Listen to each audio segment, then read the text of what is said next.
Pessoal, bom dia. Essa é a aula do dia 27 de abril, quarta-feira, e hoje a gente vai falar sobre algumas aplicações muito importantes, eu diria extremamente importantes, de teorema de Stokes e Gauss em eletromagnetismo e mecânica de fluidos. Bom, vocês lembram o enunciado do teorema de Gauss, que é justamente, só um momento, que é justamente quando a gente quer calcular o fluxo de um campo vetorial através de uma superfície fechada, é só calcular a integral tripla naquele volume, né, no sólido, do divergente do seu campo vetorial. Já no teorema de Stokes,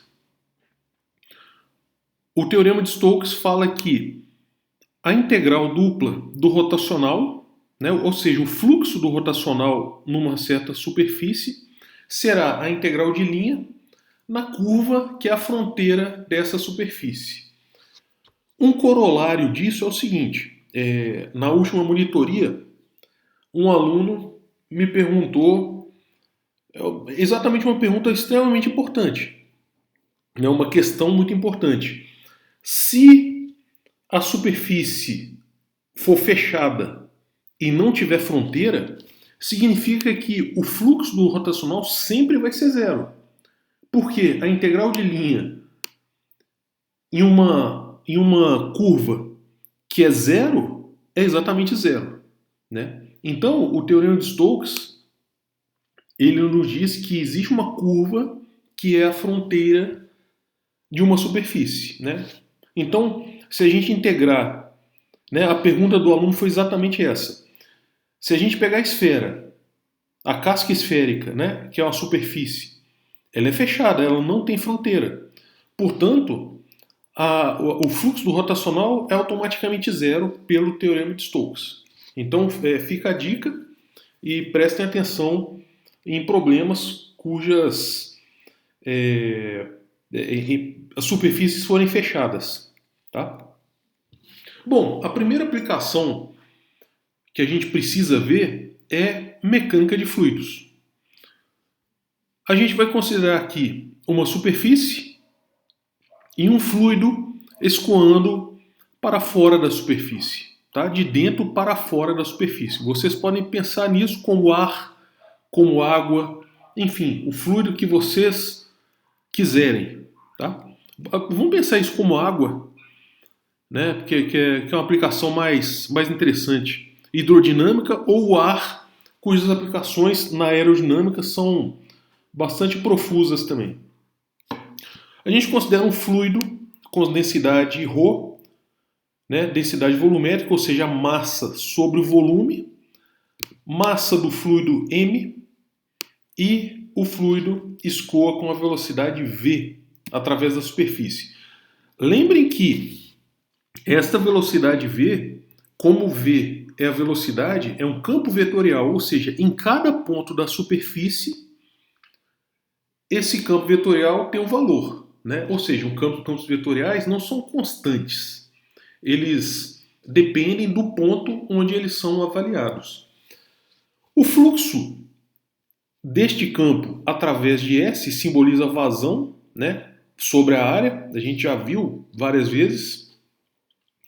A gente vai definir esse vetor chamado campo vetorial fluxo de massa, que é definido pela densidade vezes o campo vetorial velocidade. O campo vetorial fluxo de massa do fluido, ele tem essas unidades, né? Como ele é densidade vezes a velocidade é a massa sobre o volume. A velocidade é a distância, né, o comprimento sobre o tempo. Portanto, esse vetor fluxo de massa mede exatamente a vazão sobre a área, ou seja, a variação da massa no tempo, né, em uma determinada unidade de área. Só que essa área, como isso daqui é uma equação, J, é igual a isso, né? O numerador sobre o denominador. Esse pedaço aqui só, que é a área, a gente vai passar para o lado esquerdo. Então vai ficar J vezes a área. E a gente pode integrar isso. Então quando a gente faz... quando a gente quer calcular a variação da massa em relação ao tempo, né? A variação da massa em relação ao tempo através de S, é justamente, né, a integral, o fluxo desse vetor, desse campo vetorial fluxo de massa, através da superfície, né? E como a massa, aqui a gente está calculando a variação da massa em relação ao tempo. Como a massa é a integral, né, se eu quiser calcular a massa de todo o fluido que atravessa a superfície, é exatamente a integral tripla da densidade do fluido no volume. Porque a densidade é a massa sobre o volume. Quando você multiplica pelo volume e integra, o que sobra aqui é somente a massa. Portanto, esta parte aqui, dm dt, é justamente a derivada em relação ao tempo dessa integral tripla, né? E como a densidade é bem comportada, a gente está tratando de física clássica aqui, essas funções são de classe C1, né? Ou seja, elas possuem derivadas, elas são contínuas e as derivadas de primeira ordem são contínuas também. Portanto, a gente pode inverter a derivada em relação ao tempo com a integral no volume e passar esse ddt para dentro. Tá? Por outro lado, né, o lado direito da equação fica. Está aqui o lado direito da equação. Só que agora a gente pode utilizar o teorema de Gauss. Né? Se a gente considerar a superfície fechada, a gente pode muito bem considerar o teorema de Gauss. Portanto, aqui a gente tem uma igualdade entre o lado esquerdo e o lado direito, e ambas são integrais triplas. Portanto, como ambas são integrais triplas, eu vou passar o lado direito para o lado esquerdo e colocar todo mundo sobre a mesma integral. Esse sinal aqui, olhem só, como a superfície S, o fluido está saindo de dentro da superfície para fora da superfície, então essa variação em relação ao tempo é negativa. Portanto, essa parte aqui, ó, exatamente esta parte, esse integrando, e este integrando aqui, pessoal, dρ dt, como a variação da massa ela é negativa, então o dρ dt também é negativo. Só que a gente sempre, por exemplo, a densidade da água é 1 kg por litro, né? Essa é a densidade da água pura. Então a densidade a gente sempre associa a números positivos. Então esse número aqui que é negativo, a gente vai colocar esse sinal fora explicitamente, tá?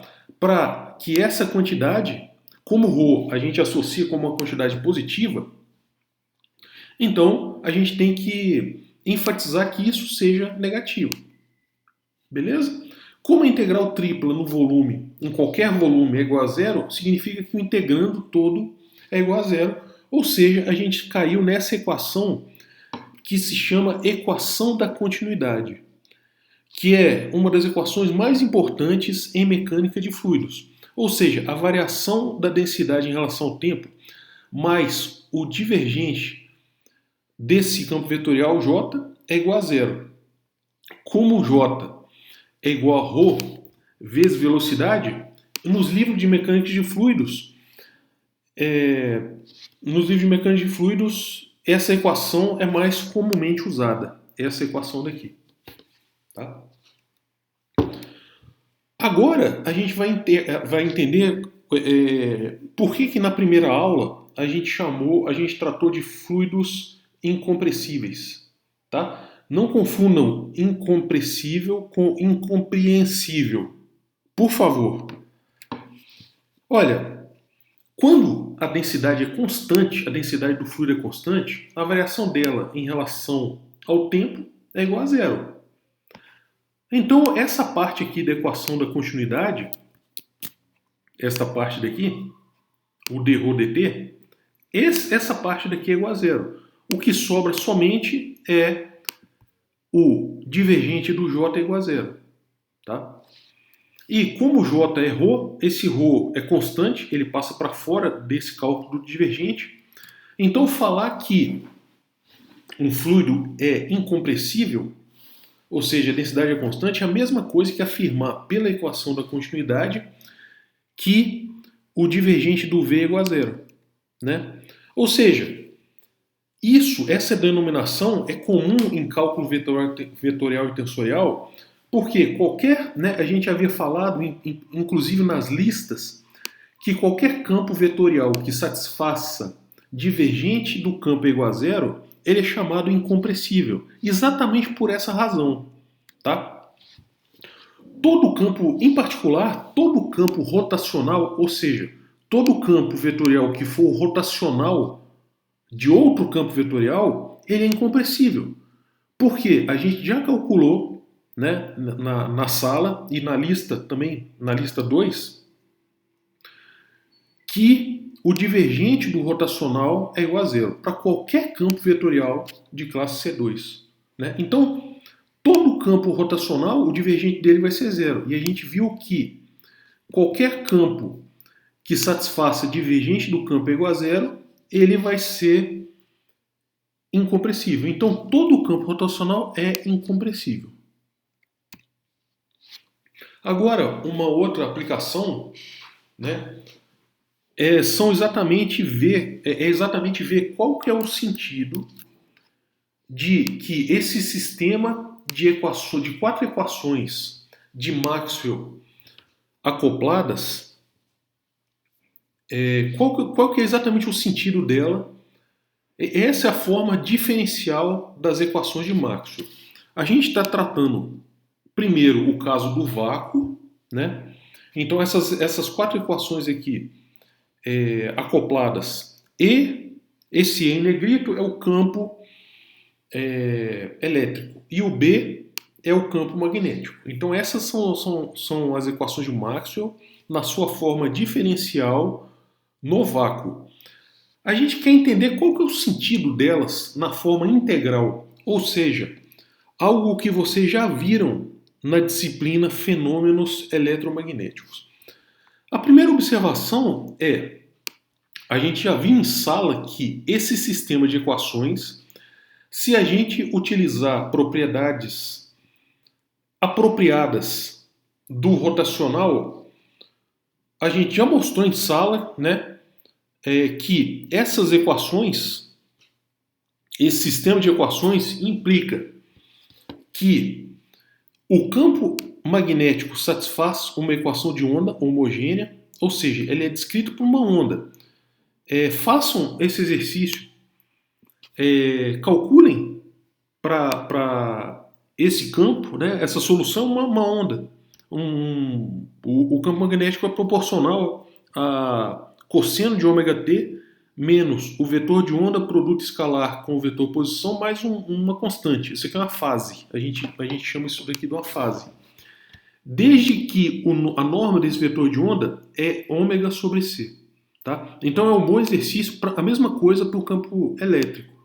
Ele é proporcional a cosseno de ômega t menos k.r mais uma fase. Então seria um bom exercício vocês provarem que esses campos satisfazem essas duas equações que foram as duas equações homogêneas, né, para o campo elétrico e para o campo magnético que a gente obteve na lousa na sala de aula. Então vale vocês pegarem suas notas de aula e lembrar isso, tá?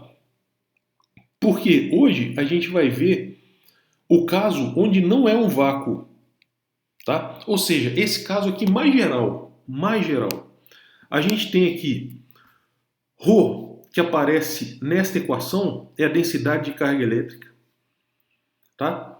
Então seu espaço pode estar permeado com várias cargas, vários objetos magnetizados, enfim, imagine o caso mais geral das equações de Maxwell.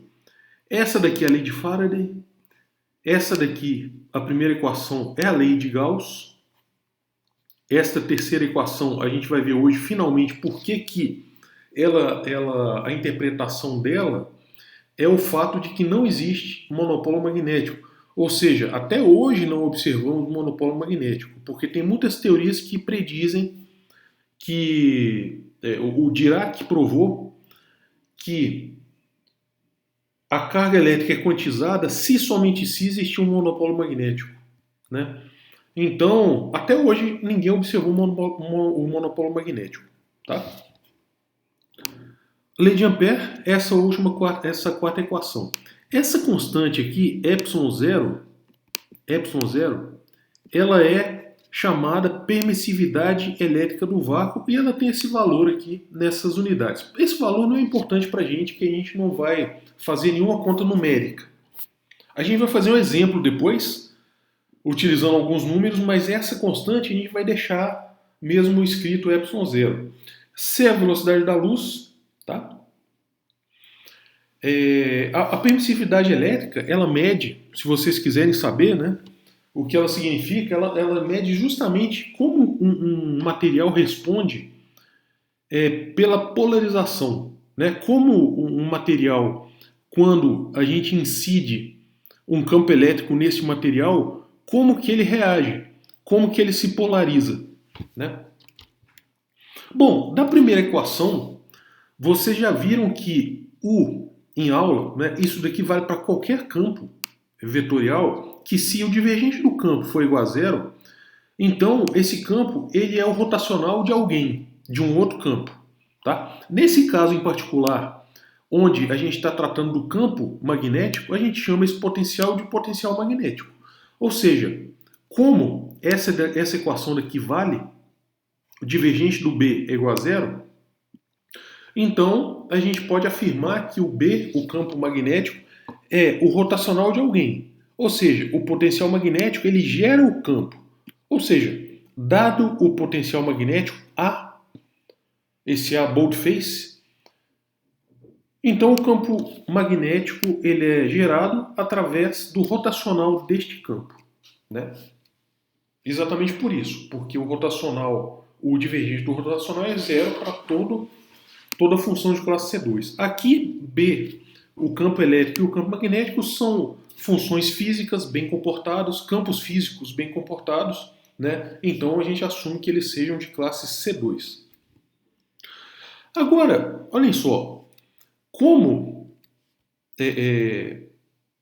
o B é o rotacional de alguém, vamos escolher aqui um outro campo, né, magnético que seja o rotacional de um outro potencial magnético. E vamos escolher este potencial magnético exatamente como sendo a soma entre o potencial magnético original e um campo vetorial que é o gradiente de um campo escalar. Tá? Agora vamos calcular o nosso novo campo elétrico, magnético, ou seja, esse campo B'. Ele, claro, ele vai ser o rotacional do A'. Agora, esse A', a gente escolheu esse A' tal que seja a soma do potencial magnético original mais o gradiente de um campo escalar. Como o rotacional é uma função, é um operador linear, então aplica-se aqui a propriedade distributiva. Rotacional da soma é igual à soma dos rotacionais. Só que a gente mostrou em aula que o rotacional do gradiente de um campo escalar é zero. Então, com essa escolha aqui, o campo magnético novo, esse B', é exatamente igual ao campo magnético original. Ou seja, em termos do campo magnético, escolher esse potencial magnético A ou o A acrescido de um gradiente de alguém, de algum campo escalar, a física é a mesma, é o que a gente acabou de provar, né? Portanto, a gente vai chamar, tanto faz para a física, ou seja, para o campo magnético, escolher o potencial que o gera como sendo A ou A mais o gradiente de um campo escalar. Tá? Mas por que isso? Né? A nossa velha pergunta, a pergunta que eu acho a mais importante da vida, não só do curso. Para quê? Né? Para quê? Porque isso vai nos dar uma liberdade mais para frente. Então, como a gente tem a liberdade de escolher A ou escolher A mais o gradiente de um campo, isso é a liberdade. E essa liberdade chama liberdade de calibre ou liberdade de gauge. Tá? Bom, vamos pegar a equação de Maxwell, essa equação aqui, a lei de Faraday, tá? A segunda equação. Como o B ele é o rotacional do A, a lei de Faraday fala que o rotacional do campo elétrico é menos a derivada do campo magnético em relação ao tempo. Como o B é exatamente o rotacional do A, né, o rotacional é nada mais que as derivadas parciais, então eu posso trocar. Aqui a gente está calculando a derivada temporal e depois calculando a derivada espacial. Então eu posso trocar. Eu posso fazer primeiro a derivada espacial e depois, primeiro a derivada temporal e depois fazer a derivada espacial. Tá? Portanto, se eu passar, a gente tem uma equação que é o rotacional do campo elétrico é menos o rotacional do dAdt. Agora, eu posso, como isso daqui é uma equação, eu posso passar esse lado direito para o lado esquerdo e essa equação vai ficar zero, né? Vai ser igual a zero. Só que isso daqui é a soma de dois rotacionais. Então é o rotacional da soma desses dois campos. Então a gente ficou com o rotacional do campo elétrico mais del A del T é igual a zero. Tá? Só que a gente viu em sala de aula que o rotacional de qualquer campo que seja o gradiente de alguém, ele vai ser igual a zero. Então a gente pode chamar o que está dentro aqui, esse vetor, como sendo o gradiente de alguém. Tá? A gente vai chamar de gradiente. Esse sinal negativo, ele vem da eletrostática. Tá? Para que haja sentido físico no que a gente esteja fazendo, a gente vai ter que escolher esse campo como sendo menos com um sinal negativo. Né? Por que eletrostática? Olha, a gente escolheu como E mais del A del T como sendo o gradiente de alguém, né? Com um sinal negativo que eu vou explicar em 30 segundos. Então eu vou passar o del A del T para o lado direito, né? Aqui, ó. E mais del A del T é igual a menos gradiente de φ. Então, simplesmente essa equação me diz que o campo elétrico, né, passando del A del T para o lado direito, me diz que o campo elétrico é igual a menos del A del T, menos a variação do potencial magnético em relação ao tempo, menos o gradiente de φ, onde φ é um campo escalar chamado potencial elétrico. Tá? Bom, a primeira coisa a se observar é que a gente escreveu o campo elétrico, que é um campo vetorial, em termos de dois potenciais, o potencial magnético e o potencial elétrico. Isso é importante, a gente vai entender daqui a alguns minutos. Mas por que afinal, a gente escolheu o sinal negativo? Né? Por que a gente escolheu o sinal negativo?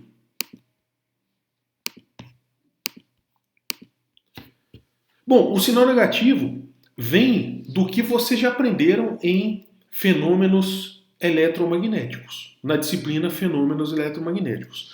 Por quê?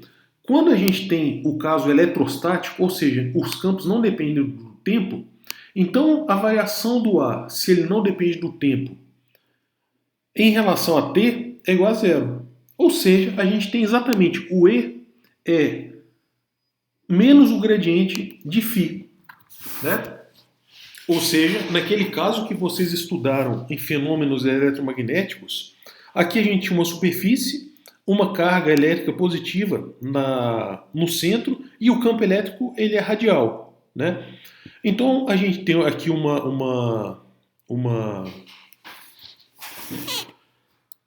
esse é o potencial elétrico, né? Esse aqui é o potencial elétrico e esse daqui vai ser o nosso campo elétrico. tá? Só está faltando aqui...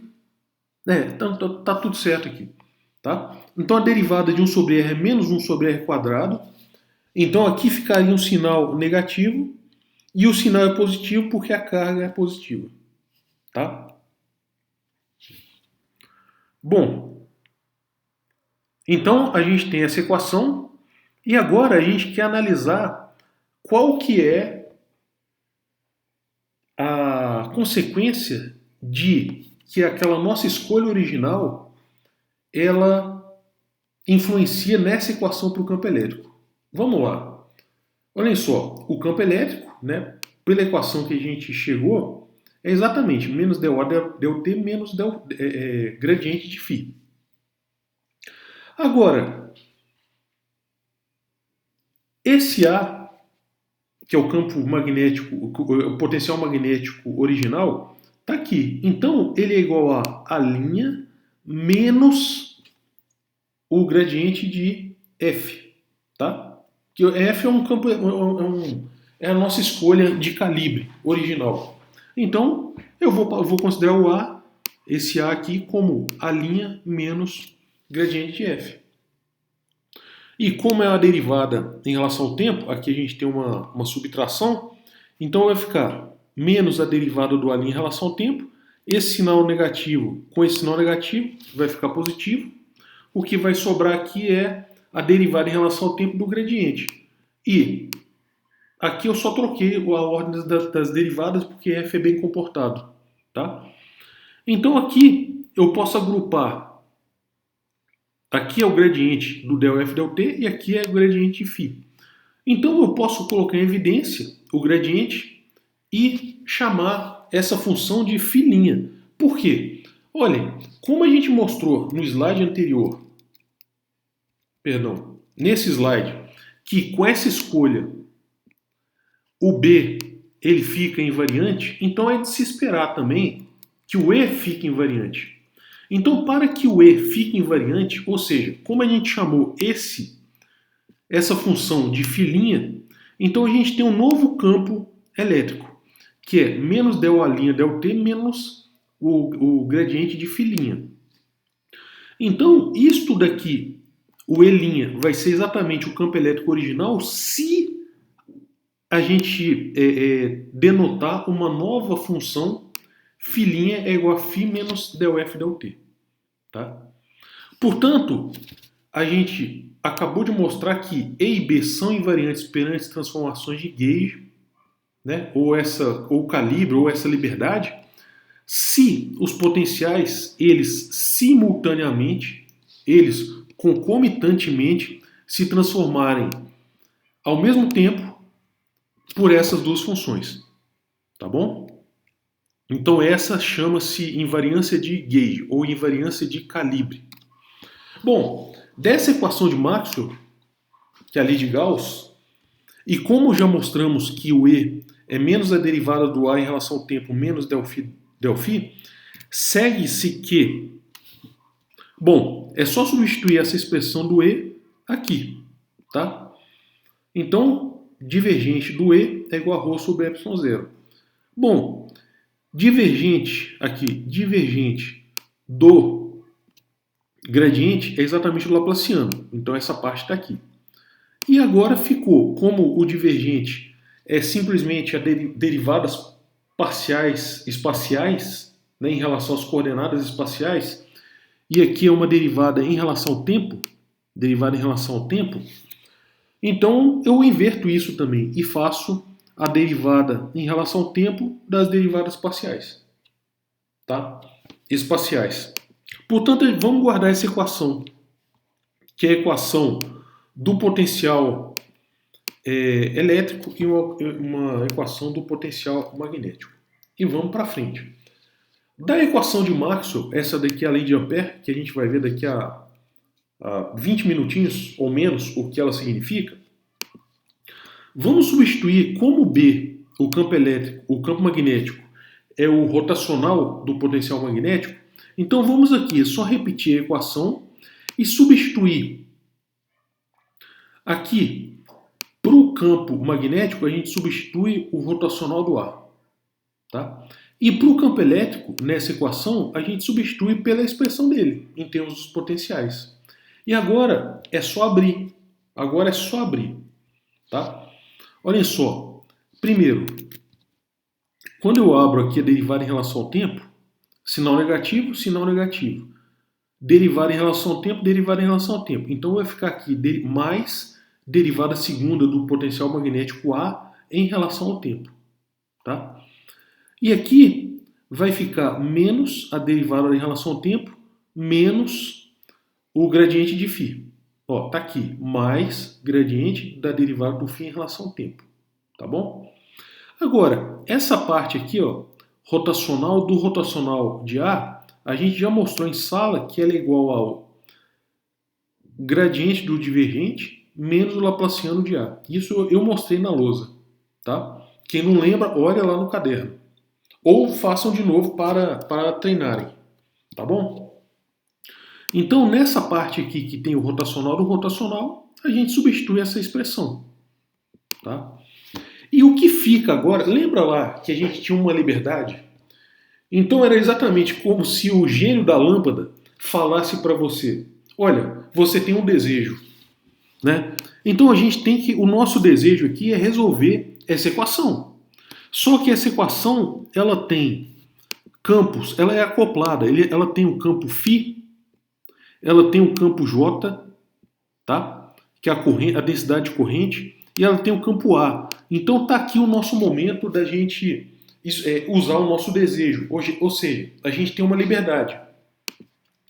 Então, vamos escolher a nossa liberdade tal que essa equação ela seja zero. Por quê?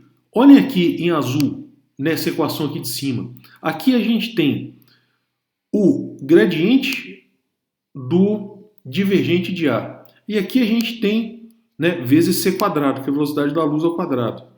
E aqui a gente tem também o gradiente da derivada do φ em relação ao t. Então seria muito bom, seria maravilhoso se esse termo daqui, este termo e este termo, eles fossem zero.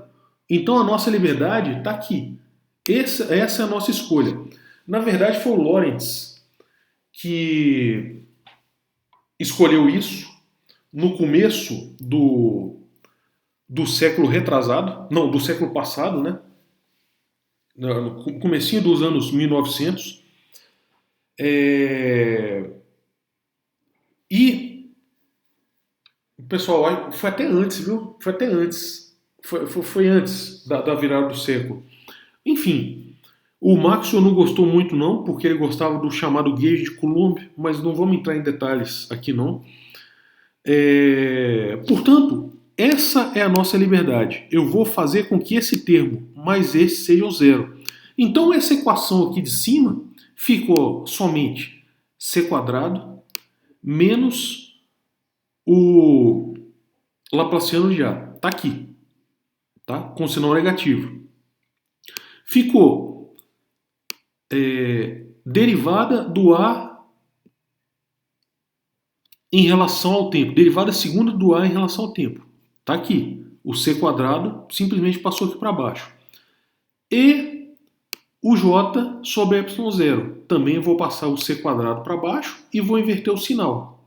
Tá? Portanto, essa equação aqui, com essa escolha, vira uma equação de onda não homogênea para o campo, para o potencial magnético. Tá? Ou seja, essa daqui, essa construção é uma construção mais geral. Aquilo que estava escrito na camisetinha lá, na transparência anterior, né? E Deus disse, tá aqui, ó, e Deus disse as equações de Maxwell e se fez a luz, né? É uma derivação que a gente fez na lousa que vale somente para o vácuo. Aqui vale para qualquer ambiente, qualquer caso, tá? Isso daqui vale para qualquer caso. Então a gente chega numa equação de onda, não para o campo magnético, mas para o potencial magnético. E tem uma outra diferença, que para o caso do vácuo, isso daqui era zero. Tá? Bom, se a gente usar agora aquela equação que a gente já mostrou, juntamente com essa nossa escolha de Lorentz, olha só, vamos só substituir aqui o divergente do A. Olha, onde está divergente de A, a gente pega essa equação, que chama-se gauge de Lorentz, e substitui por menos 1 sobre c quadrado del φ del t. Tá? E a gente obtém também uma equação de onda não homogênea para o campo elétrico. Tá? Para o campo elétrico. Para o potencial elétrico, me perdoem. Tá? Né? Como a gente já ouviu observado, por causa do vácuo, a gente mostrou que a gente tem duas equações de ondas homogêneas. Aqui, a gente tem uma equação de onda não homogênea para o potencial elétrico, e aqui a gente tem uma equação de onda não homogênea para o potencial magnético. E só. Tá? Bom, aplicações diretas do teorema de Gauss e Stokes em eletromagnetismo. Primeiro, essa equação de Maxwell. O divergente de B é igual a zero. Como o divergente de B é igual a zero, vocês lembram que para calcularmos o fluxo do campo magnético através de uma superfície fechada, né, pelo teorema de Gauss, isso é integral tripla no volume do divergente de B. Só que o divergente de B é igual a zero, pela forma diferencial da equação de Maxwell. Então, significa que o fluxo do campo magnético em relação a qualquer superfície fechada é igual a zero. Então, olha só, isso faz muito sentido em qualquer caso, em particular quando a gente analisa um ímã que tem polo norte e polo sul. Ou seja, quando você envolve esse ímã com uma superfície fechada, as linhas de força, vocês já viram em fenômenos eletromagnéticos, que elas saem do polo norte e entram no polo sul, né? Então, essa interpretação, o fluxo do campo magnético através de qualquer superfície fechada é zero, porque qualquer linha de força que sai também entra. Né? Sai pelo polo norte e entra pelo polo sul, aqui do ímã. Tá? Então é por isso que não existe monopolo magnético. Né? A lei de Gauss associada ao campo magnético é uma lei observacional, né? Porque toda vez que você quebrar um ímã em dois, ainda vai ter polo norte e polo sul. E se você tentar quebrar até chegar a um único átomo, esse átomo ainda vai ter uma magnetização, porque ele vai ter spin, ele vai ter momento angular orbital, tá? Então, por isso, finalmente, agora a gente entende por que não existe monopolo magnético. Próxima lei, lei de Gauss. Considere aqui uma carga elétrica, tá? A lei de Gauss, ela diz isso, que o divergente do campo elétrico é ρ sobre ε0. ρ aqui é a densidade de carga elétrica, ou seja, é a carga elétrica dividida pelo volume. Agora, vamos calcular o fluxo do campo elétrico através da superfície. Utilizemos de novo o teorema de Gauss, porque essa superfície é fechada. Então, o fluxo do campo elétrico na superfície é a integral tripla do divergente do E. Só que essa lei diz que o divergente é ρ sobre ε0. Então, substituamos aqui, ρ sobre ε0. ε0, ρ é um campo escalar, não é constante, né, em geral. ε0 é uma constante, ela sai da integral, e o que fica aqui, olhem só, a gente está integrando a carga elétrica no volume, dividido pelo volume, e integrando no volume. Então o que sobra aqui é somente a carga dentro da superfície. Portanto, o fluxo do campo elétrico através da superfície é a carga sobre ε0. Esta é a lei de Gauss.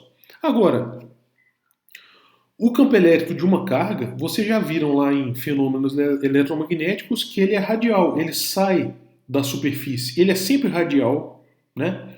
E sai da superfície. Então ele é a intensidade do campo elétrico o campo elétrico é a intensidade, que é a parte escalar dele, na direção radial. E o vetor normal, a esfera, também está na direção radial, né? Então, quando a gente for integrar, calcular o fluxo desse campo elétrico, olhem só, o campo elétrico, esse E, aqui o E em negrito, o campo elétrico, é exatamente a intensidade dele na direção radial. O vetor normal, que a gente precisa aqui para calcular, o vetor normal, ele também está na direção radial. E como esses dois vetores, E0, perdão, o R chapéu, são versores, então o produto escalar entre eles dá 1. O E0, ele é constante, o E0 é constante e ele sai da integral. Então o que ficou aqui dentro foi só a integral em ds na esfera. Ou seja, é exatamente a área da esfera, que é 4πr². Portanto, a intensidade do campo é Q, né, se vocês igualarem esse lado da equação Q sobre ε0 é igual a E0 4πr², então a intensidade é Q sobre 4πε0r². Né? Portanto, o campo elétrico é essa intensidade na direção radial, o que vocês já viram em fenômenos eletromagnéticos. Tá? A coisa mais importante disso é que é o conceito de superfície gaussiana. Ou seja, a gente envolveu essa carga aqui com uma esfera. Mas aqui a gente vai mostrar, pelo teorema de Gauss, que vale para qualquer superfície. Pode ser aqui uma gelatina, tá? Qualquer coisa, qualquer tipo de superfície vale, não só a esfera. Então considere aqui, vamos considerar uma superfície. A esfera a gente chamou de S1 e a superfície de fora S2. Essa superfície aqui de fora é S2 e a superfície de dentro é o S1. Tá? Agora, vamos considerar o volume V entre essas superfícies. Tá? Entre essas superfícies. Pelo teorema de Gauss, o fluxo de um campo através de uma superfície fechada, que é a envoltória, que é a borda do volume, é o divergente desse campo no volume. Tá? Só que a superfície fechada é a união dessas duas superfícies, que é a superfície a esfera e a superfície de fora. É uma superfície estranha, mas é uma superfície fechada. Tá? Então, ela está envolvendo essa carga também. Portanto, a primeira coisa que a gente tem que calcular é o divergente do versor radial. Tá? Aliás, só tem uma questão aqui. Me esperem só um minutinho. Aqui é R sobre R ao quadrado. Vamos rodar.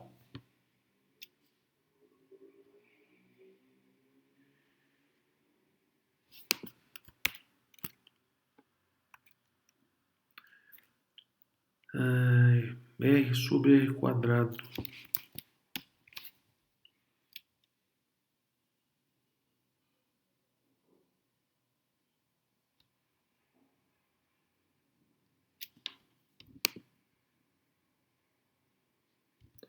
Pessoal, esperem só um minuto, tá? Eu vou resolver aqui no LaTeX esse erro tipográfico e a gente volta na próxima parte do vídeo, tá bom?